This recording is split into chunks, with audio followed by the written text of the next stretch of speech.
Dalawang Timoteo, na sa mga huling araw ay darating ang panahong mapanganib. Napaka-mapanganib. Sapagkat ang mga tao ay magiging, pansinin nyo ang buong mundo. Mapalad tayo at tinatawag tayo ng Diyos upang makapakinig ng mga salita ng Diyos, upang makaiwas tayo sa panganib na ito na kinalalagyan ng mundong ito. Sabi niya, sapagkat ang tao ay magiging maipilit sa kanilang sarili, maipilit sa salapi, mayayabang, mga mapagmalaki, mapagtungayaw, masuwayin sa mga magulang, mga walang tuli, mga walang kabanalan, walang katutubong pag-ibig, mga walang paglulubag, mga palabintangin, mga walang pagpipigil sa sarili, mga mamangis, hindi maibigan sa mabuti, mga lilo, mga matitigas ang ulo, mga palalo, mga maibigin sa kalayawan, kaysa maibigin sa Diyos, na may anyo ng kabanalan, na kapwa't tinatanggihan ang kapangyarihan nito. At salamat mga kapatid at nakikita natin ang mga bagay na ito na nangyayari sa sanlibutan ngayon. At salamat din sa Diyos at patuloy tayo na pinili niya sa kanyang mga banal na salita upang tayo maging handa sa lalapit na pag-agaw. Sa panahong ito ay abala ang tao na itaas ang kalidad ng kanilang armas at mga sandata. Kung ating napapansin, dahil sa kapit-kapit ng iba't ibang bansa, sa kapwa nila bansa. Kung dati natin mga pana, sibat, mga ipak, espada lang ginagamit, ngayon, nakikita natin yung pagtaas ang kat ng depensa ng tao upang depensahan ang kanyang sarili. Ngayon, makikita natin na ginagamit ang mga baril, mga matataas na bomba upang depensahan ang kanyang sarili. Kung sila yayaon sa pagkikima ay kinakailangan nilang amasan ng mga makabago at the best na kalasab at kagayapan ng kanilang mga sundalo. Kung ganito ang ginagawa ng tao sa natural na bagay, paano pa kaya ang Diyos sa kanyang mga anak, sa kanyang mga hiningang? Bibigay niya sa kanyang mga anak ang the best armor na protect na sa atin sa mapanganib na mundo ito. Amen. Sapagkat ang ating pakikibaka ay hindi laban sa laman at dugo, kundi laban sa mga pamunuan, laban sa mga kapangyarihan, laban sa mga namamahala ng kadiliman, ito sa sanlibutan, laban sa mga ukol sa espiritu ng kasamaan sa mga taas-taasan. Ang ating kaaway ay laging lang nakabang ito sa atin. At ready tayong silain. He is ready for ambush anytime. That's right. Naalala ko nung ang ibig sabihin ng ambush, sabi ng instructor namin, hindi mo maiiwasan ng ambush.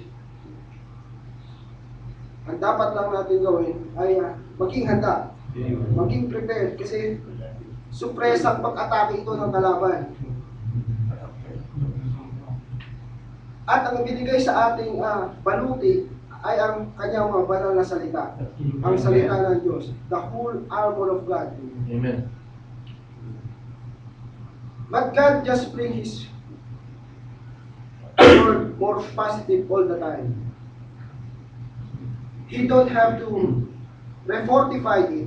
Hindi niya na kailangan pagtibayin ang kanyang mga banal na salita and bring something else up. Hindi kaya ng tao ngayon na ina-upgrade nila ang kanilang mga armas. Pero yung armas, ang protection na ibinigay sa atin ng Diyos, hindi na kailangan i-upgrade. Because it is perfect. Amen. Ang salita ng Diyos. He just make His word more real all the time. Lalo lamang niyang pinapaunawa sa atin na ito talaga ang katotohanan. Noong unang-una, hindi natin maunawaan ang mga nakasulat dito dahil sa malalalim na pangusap ng salita ng Diyos sapagkat inilihim ito ng Diyos sa mga pantas at matatalino. Pero salamat sa Diyos at patuloy tayong inaangat sa mataas na kaunawaan ng kanyang mga banal na salita. And the Bible said, when the enemy comes in like a flood, gaya ng baha, the Spirit of God raises a standards against it. Now, what is that if the enemy comes in like a flood, and God's fortification to His people, to fortify them in the Word of God.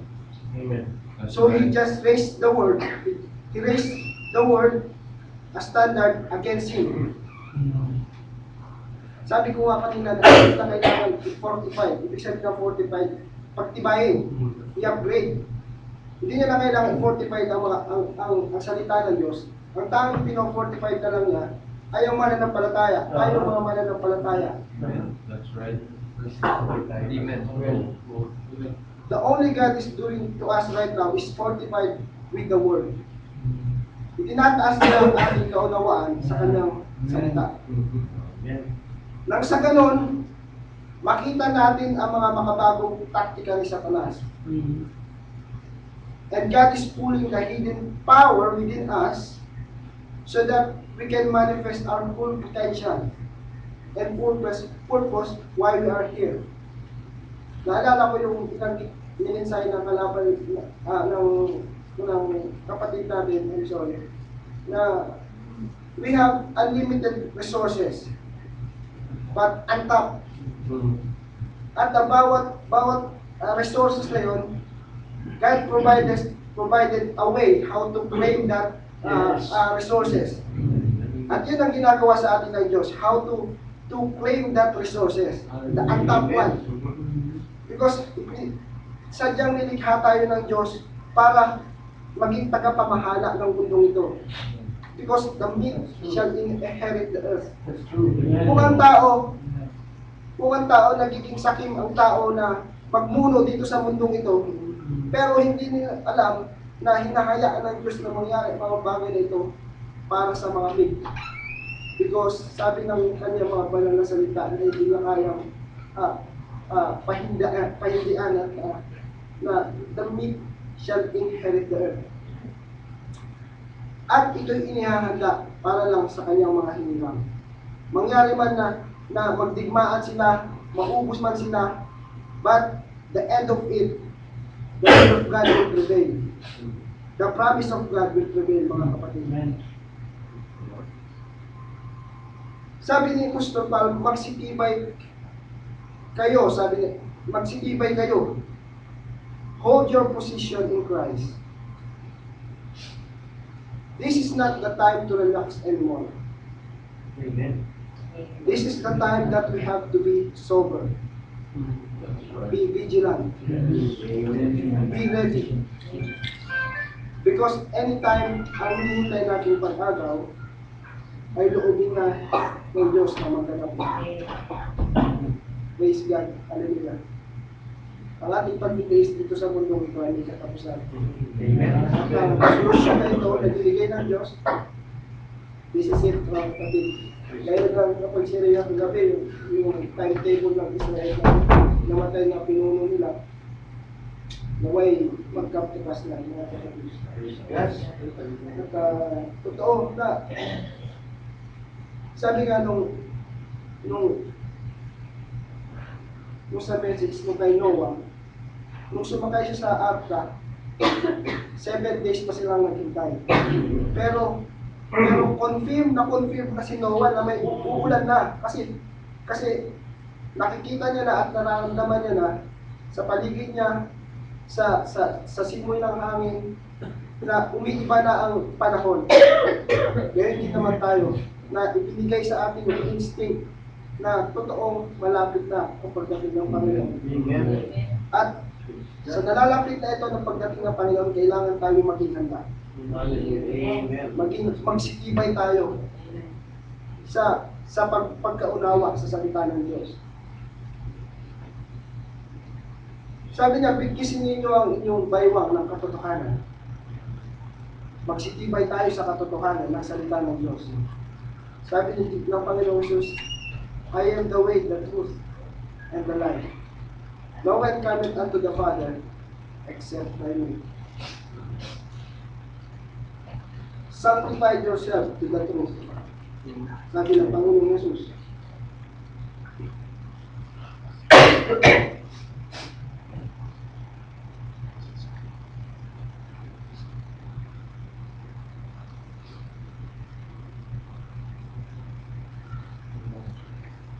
But he that doeth truth cometh to the light, that his deed may be made manifest, that they are wrought in God. Tayo nga gumagawa ng katotohanan, ay patuloy tayo lumalapit sa ilaw. Upang patuloy natin makonfirm na ito'y aprobado ng Diyos. Ito'y tayo na sa liwanag. Amen. Patuloy tayo nagpapakumbaba na Amen. sa katotohanan ito ng salita ng Diyos.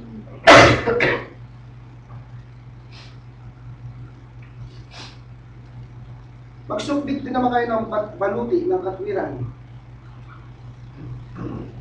Not our own righteousness, because wala naman tayong sariling katwiran, kundi ibihis natin, pagtibayan natin ang katwiran ng Diyos.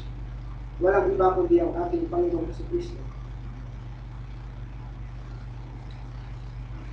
At panyapak sa paghahanda ng Ebanghelyo ng kapayapaan. Isa rin itong sinabi ng Apostol Pablo na pagtibayin natin.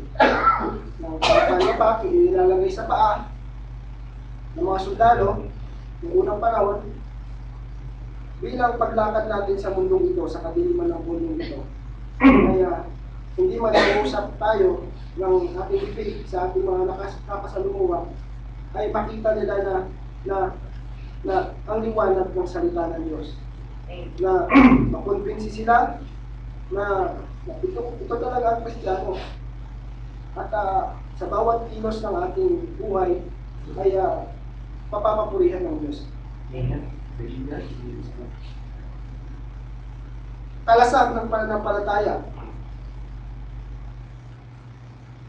If we have a right objective in every action that we make, if we have a right objective, a right motive, and it is aligned in the Word of God, and have no doubt, and have faith like a little as a mustard seed, na walang halong pagdududa, ang ating motibo ay tama, ang ating objective ay tama, at ang ating kahilingan sa Diyos ay walang halong pagdududa, hindi mag-aalinlangan ng Diyos na ibigay anuman ang ating hiningin. Sabi ng Panginoong Jesus, if you abide in me, and my words abide in you, ask what you will, and it shall be done unto you. Amen. Sabi nga niya, you say to this mountain, be moved. It will be moved, mga kapatid. Pero dapat kailangan ng ating objective, kung ating motibo ay tama, at kailangan nakalimutan sa salita ng Diyos. Amen. Dito tayo patuloy na pinagyayaman ng Diyos. Sapagkat the works that I do, you shall do also. Amen. Sapagkat talagang magagawa natin ang mga bagay na ito sapagkat ipinangako ito ng Diyos. Mga kapatid. At sabi nila, Apostol Pablo na pagtibayin maging ang turbante ng kaligtasan. Yung helmet. Yung na pagtibayin natin ng ating pagkaunawa. Minsan umaatake ang diablo sa ulo, sa ating isip. Kailangan maprotektahan ito. Sa pag-iipa, ito ang pagkatamaan ito ng bala, hindi ka na makakalaban, patay ka na. At least na pag napahaw ka sa mga iba't ibang bahagi ng katawan, makakalaban ka pa. Pero pag yung ulang tinamaan, Patay na, hindi ka na makalaban. Kaya isa rin ito na sinabi ng Apostol Pablo na ating pakaingatan ang turbante ng kaligtasan. Amen.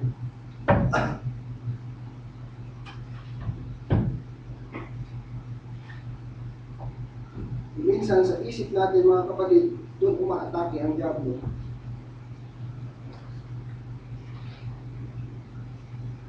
Na kailangan sa isip pa lang, patayin na natin. Sabi nga, patayin nga ninyo lahat, pati ang paghihinala. Patayin lahat.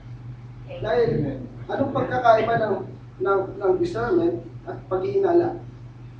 Ang discernment, galing dito sa Diyos. Pero ang paghihinala ay galing dito sa diablo. Kaya kailangan natin itong patayin. Ito'y nanggagaling sa isip. At patuloy nating patayin ito. At ang ating maibuhay ay ang Panginoong Kristo ng kapatid. Amen. Praise God. Hallelujah. Praise God.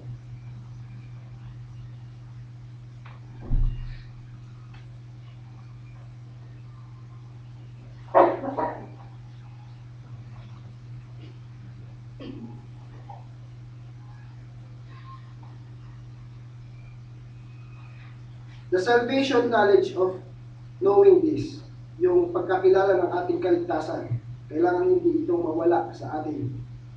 Na tayo nga'y ligtas. Minsan, ibabalik sa atin ng kalaban yung ating mga nakaraan. Yung ating mga nakatirong nakaraan. Pero kung patuloy tayong mabubuhay sa nakaraan, hindi makakakilos sa atin ng Diyos. Gaya yung pinangusap ng ni Brother Bernard na yung Clorox, na kapag may matcha yung damit, ilagay mo lang sa Clorox, na wala na yung matcha. Gayon din ang ating kasalanan na isinuko na natin sa Diyos. Pag isinuko na natin ito at ipinahugas sa dugo ng Panginoong Jesucristo, wala na to. Makakalimutan na ito ng Diyos. Amen. Yun ang patuloy natin pagtibayin. Sapagkat dito tayo aatakihin ng diablo. Na kapag naiisip na natin yun, unang-una, manghihina tayo. Tapos pangalawa, lalayo na tayo sa fellowship. Na hindi yun ang kalooban ng Diyos. Ang tabak ng Espiritu, which is ang salita ng Diyos, na kailangan matapyas sa atin ang lahat ng hindi karapat-dapat at hindi kalugod-lugod sa ating Panginoon.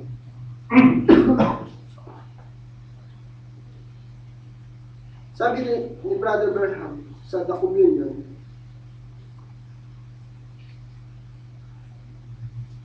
sa paragraph 82, and that's the type of the gospel preacher.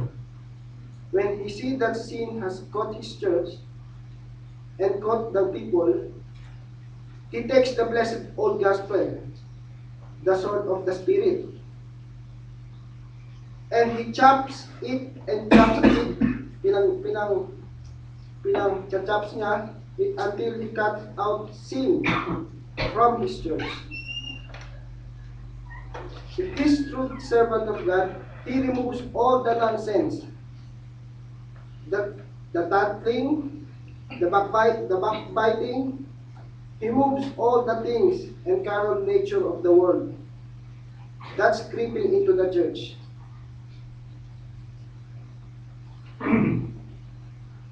Sabi nga, ang ibig sabihin ng tattling reports another wrongdoing.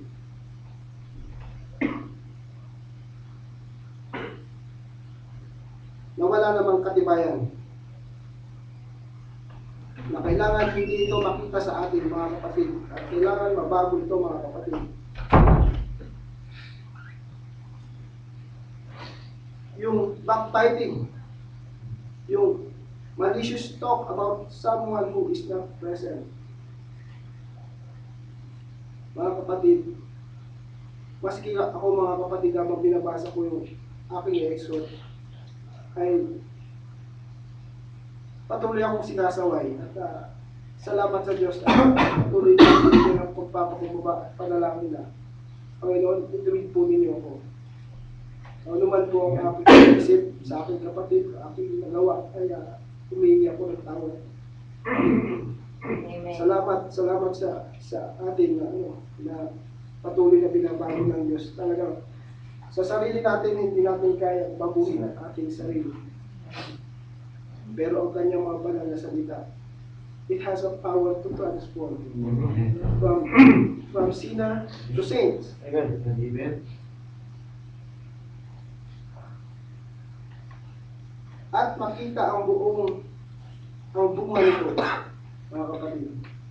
Ang buong armor of God, which is the word of God, mga kapatid. Sabi sa Galatians 5:22,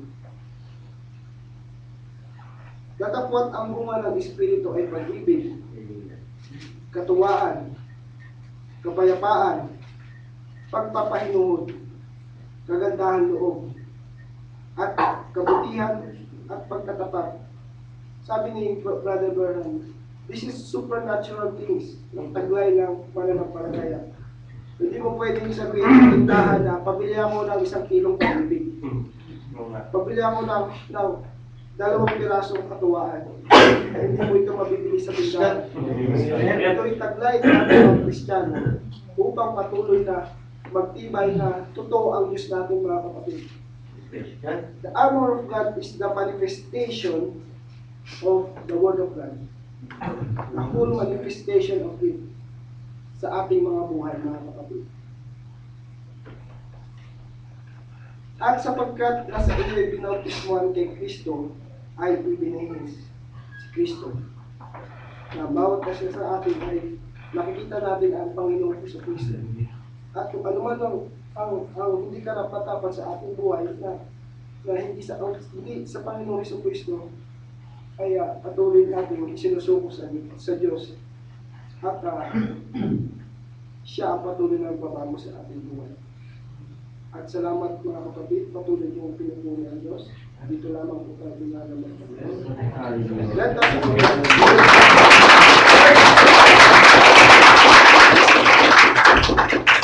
fortify ourselves, the Word of God, the armor of God, mga kapatid. Upang tayo patuloy na makatagal sa mapangalan na oras na ito. Salamat po.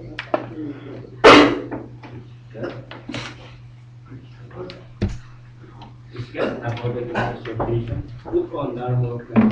Yun yung mga kapatid, babasin natin.